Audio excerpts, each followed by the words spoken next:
Oi, gente. Hoje vamos falar do sistema olfativo e gustatório. Falando de uma forma geral assim sobre os dois, eles vão trabalhar em conjunto para a gente conseguir detectar as substâncias químicas do ambiente. E o sistema nervoso ele vai poder detectar o sabor com o uso dos dois sentidos. Então, não só o sistema gustatório está envolvido nessa parte da gente sentir os sabores. Quando a gente come, a gente também está sentindo o cheiro e isso vai ajudar o sistema nervoso a entender e completar toda a informação ali para a interpretação do que a gente está sentindo. Apesar de eles trabalharem juntos, eles são sistemas separados, independentes, então tipo, cada um vai ter uma via e as informações de cada um elas vão ser levadas até o sistema nervoso de forma separadas e no córtex cerebral, quando a gente for ter a interpretação da informação, daí sim essas duas fontes de informação vão ser juntadas e o cérebro vai gerar uma resposta comum. Falando primeiramente da gustação. Então a gente tem 5 tipos de categorias de sabor, então esses vão ser os 5 tipos de gostos que a gente vai poder sentir. E cada um deles ali vai ter um tipo de receptor na língua envolvido na transdução de cada um desses sinais. Então os 5 sabores são o salgado, o doce, o azedo, também chamado de ácido, o amargo e o umami, que seria o do glutamato. Então o nosso cérebro ele vai combinar as informações sensoriais acerca de cada sabor, aroma e tato, para a gente distinguir o sabor único de um alimento. Então, como exemplo, 2 alimentos que são salgados, tecnicamente eles vão ativar os mesmos receptores, mas como que a gente consegue diferenciar 2 alimentos que são salgados? Justamente porque o cérebro está combinando essas informações. Então ele pega o sabor salgado, o aroma, o tato que a gente está sentindo, e o sistema olfatório também vai ajudar a ter essa distinção. E cada sabor, cada alimento que a gente come vai ter esse sabor único. Qual que é o órgão da gustação, né? A gente tem outros ali que estão envolvidos, mas o principal é a língua. A língua ela vai ter essas papilas ali, que tem de 3 tipos. Então aqui na ponta da língua a gente vai ter essas papilas fungiformes, que tem essas formas de cogumelo, por isso o nome delas. Aqui na parte lateral lá do fundo a gente vai ter as papilas filiformes ou folhadas, que tem formas de cristais. E lá no fundo, na parte do meio, formando esse Vzinho aqui, a gente vai ter a papila avalada, que tem forma de espinha. Isso é mais a título de curiosidade mesmo, só saber que tem esses 3 tipos de papilas. Então, cada papila vai possuir centenas de botões gustatórios, e cada botão gustatório é formada por 50 a 150 células receptoras. Então, como que é a estrutura da papila ali? A gente vai ter aqui a papila, que vai ter esses botões gustatórios, que são essas depressões aqui na língua, e na parede desses botões a gente vai ter as células receptoras.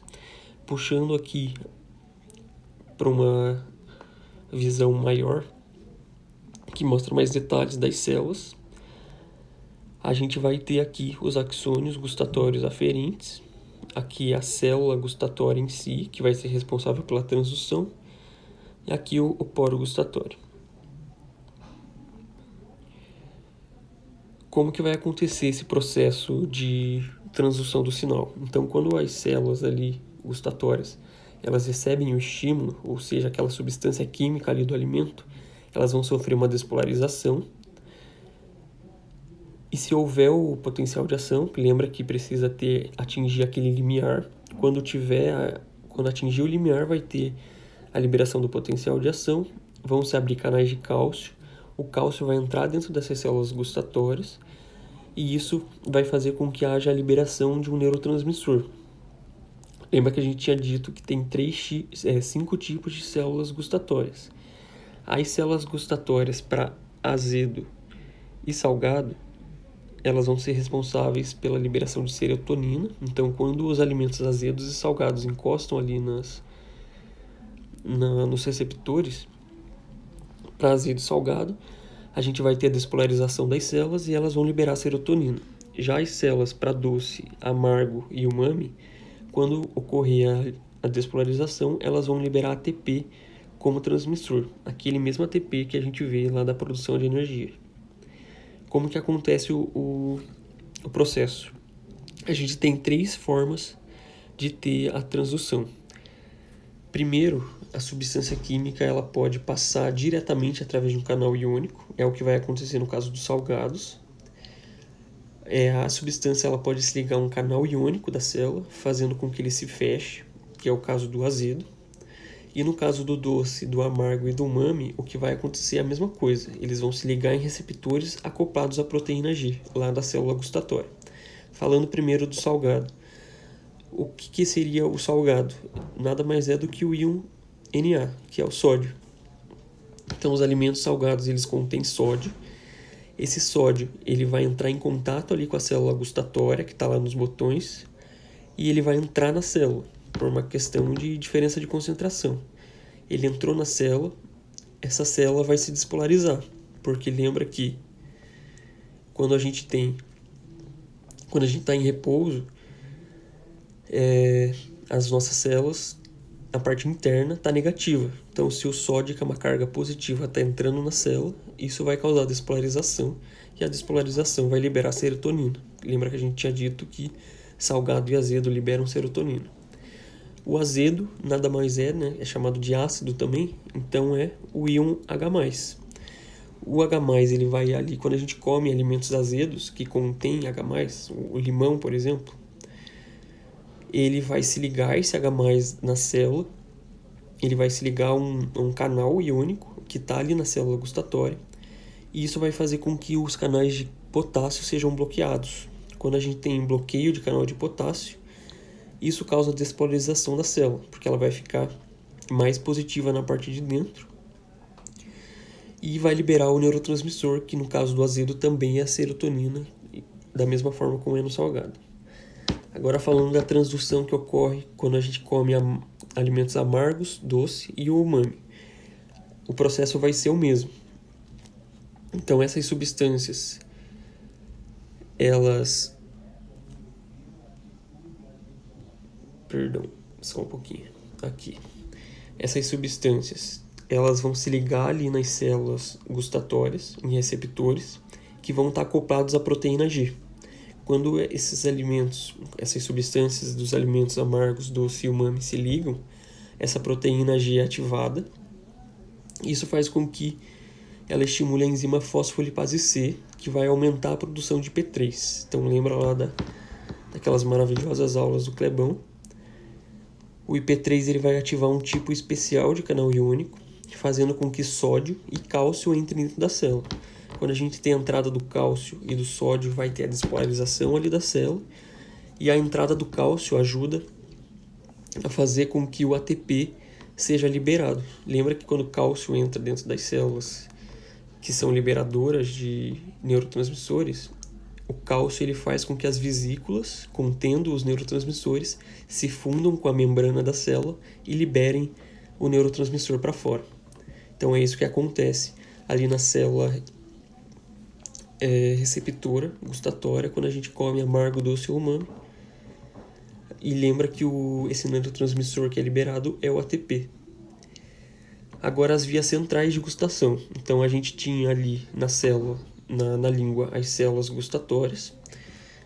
E essas células gustatórias, que são neurônios, elas têm axônios. Então o sinal vai passar para esses axônios, que vão se juntar ali depois da língua e vão se dirigir para o tronco encefálico. Do tronco encefálico eles vão para o tálamo. Lembra que eu sempre falo que tálamo é a porta de entrada para o córtex. Então primeiro passa pelo tálamo, depois eles vão para o córtex. E a gente vai ter 3 nervos que são os responsáveis por levar essa informação ali da língua para o tronco encefálico, que são 3 nervos cranianos. O nervo facial, que é o 7º par, o nervo glossofaríngeo, que é o 9º par, e o nervo vago, que é o 10º par.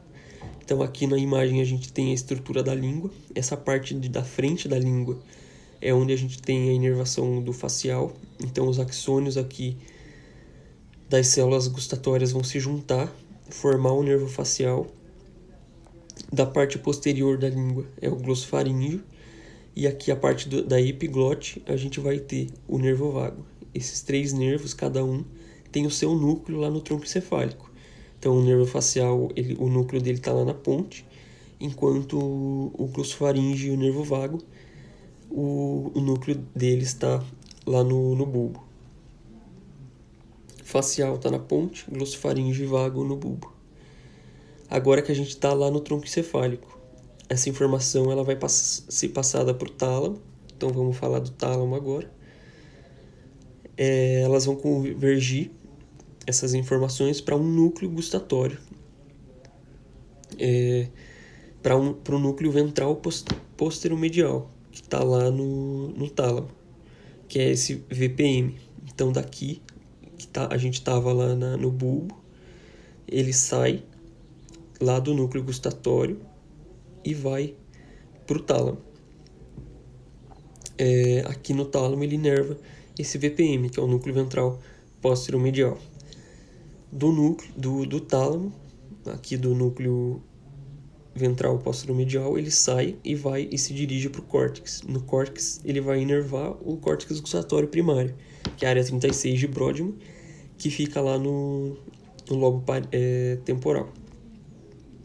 E daí no córtex vai acontecer toda essa parte de interpretação daquilo que a gente está comendo. Então, tipo, comi morango, encostei lá as partículas na minha língua, ocorreu todo o processo de transdução, foi lá no córtex, eu entendi que eu estou comendo morango porque eu associei aquele sabor ao que eu estou comendo. Falando agora do sistema olfatório, então ali dentro da cavidade nasal, lá no alto, a gente vai ter o epitélio olfatório aqui. E lá no epitélio olfatório a gente vai ter 3 tipos de células. Em amarelo aqui a gente tem representado as células receptoras olfatórias, que são neurônios. Então aqui nessa parte de baixo a gente tem os dendritos das células, aqui para a parte de cima o axônio vindo aqui para cima. Ali no meio a gente vai ter essas células que são células de suporte, que são como se fossem células da glia, que vão produzir muco e vão passar substâncias ali para as células receptoras. E a gente tem as células basais, que são essas células em roxinho aqui, que são células que vão servir de fonte para novas células receptoras. Então o epitélio ali está sempre sendo renovado. As células receptoras estão sendo substituídas por outras. Essas células receptoras que estão ali, que são neurônios, elas vão possuir um único dendrito, que é que está voltado ali para o epitélio nasal, que vai ser onde vai se ligar a substância olfatória, e é onde tem cílios que vão se estender para essa camada de muco que está ali no epitélio. Essas substâncias odoríferas, né, quando a gente cheira alguma coisa, elas vão se ligar nessa superfície dos cílios, que estão ali presos no muco, e vai ativar o processo de transdução, ou seja, vai passar o sinal químico ali da substância para se transformar em um sinal elétrico, através da despolarização da célula. E os axônios desses neurônios que estão ali, eles vão se juntar lá na parte de cima e formar o nervo olfatório, que é o primeiro par craniano, que vai penetrar ali na lâmina cribriforme do crânio e entrar no sistema nervoso central. Como que ocorre o processo de transdução olfatória? Então a gente vai ter aqui, lá no epitélio nasal, a gente vai ter esse muco, e os cílios ali do dendrito estão virados para esse muco. Quando a gente sente o cheiro de alguma coisa, essa substância química que chega ali no nariz, no epitélio, ela vai se ligar nesses cílios dos dendritos e vai ter um receptor ali na membrana. Então aqui está mostrando a proteína da membrana do dendrito, do neurônio, né? A substância odorífera vai se ligar e esse receptor de membrana está ligado numa proteína G. Essa proteína G vai ser ativada quando ocorrer a ligação da substância odorífera E isso vai ativar o adenilatocicase. A adenilatocicase faz com que MPC cíclico seja produzido, e isso faz com que canais de cátions sejam abertos dentro da célula. Quando esses canais de cátions são abertos, o cálcio e o sódio vão entrar dentro da célula, e a presença do cálcio dentro da célula faz com que se abram esses canais de cloreto, e o cloreto que estava dentro da célula vai sair. Então perceba que antes a célula estava em repouso, então ela estava negativa dentro. Com esse processo acontecendo, a gente vai ter cálcio entrando na célula, sódio entrando na célula e cloreto saindo. Então carga positiva entrando e carga negativa saindo. Em repouso a célula estava negativa na parte de dentro, agora ela ficou positiva, porque os cátions positivos entraram e o negativo saiu. Então isso gerou uma despolarização da membrana. Essa despolarização vai se seguir por toda a membrana, porque vai ser gerado potencial de ação, e daí aqui vendo a célula, esse potencial vai passar por toda a membrana até chegar lá no axônio, e quando ele chega na extremidade do axônio, a gente vai ter a sinapse acontecendo. Como é que acontece a formação ali do nervo olfatório? Então a gente vai ter, aqui está representado aquelas células que a gente viu agora, que é onde vai estar se ligando as substâncias odoríferas, e esses axônios eles vão passar lá pela placa querbiforme do osso, lá do crânio. Então aqui a gente já está falando de sistema nervoso central praticamente. Esses axônios eles vão ir para essa estrutura aqui chamada glomérulos. Esses glomérulos nada mais são do que os locais do bulbo olfatório onde vai acontecer a sinapse. Então o axônio aqui, que estava com potencial de ação, ele vai liberar o neurotransmissor, e o neurotransmissor que é liberado na fenda vai ativar os dendritos do próximo neurônio que está aqui.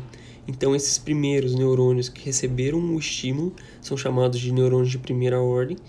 Eles vão até o bulbo olfatório, realizam sinapse aqui nesses glomérulos com os neurônios de segunda ordem. Os neurônios de segunda ordem, que já estão aqui dentro do bulbo, os axônios deles vão se juntar e formar o trato olfatório, que junto formam o nervo olfatório, que é o primeiro par craniano. Esses axônios que saíram ali do bulbo, eles vão ir até o córtex do cérebro. Como que acontece isso? Existe uma via direta, então esses neurônios vão sair do bulbo e vão ir diretamente lá para o córtex olfatório primário, que está no lobo temporal. Então perceba que aqui é uma exceção à regra. Lembra que eu tinha dito que tudo que vai para o córtex antes passa pelo tálamo? Quando a gente fala de sistema olfatório, é uma exceção. Ele vai direto do bulbo, lá do primeiro par craniano, para o córtex sem passar pelo tálamo. E é aqui no córtex olfatório primário que a gente vai ter a interpretação da informação, de saber, tipo, se estou sentindo esse cheiro, isso é determinada coisa, porque é o cheiro disso. A gente reconhecer os cheiros que a gente está sentindo. E existe uma outra via que vai ir para o tálamo primeiro, e depois do tálamo ela vai ir para o córtex órbito-frontal.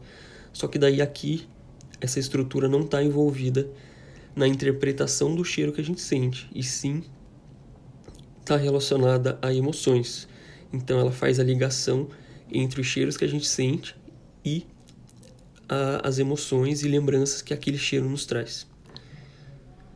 Então dessa aula era isso, gente. Qualquer dúvida que vocês tiverem é só me mandar. Até mais.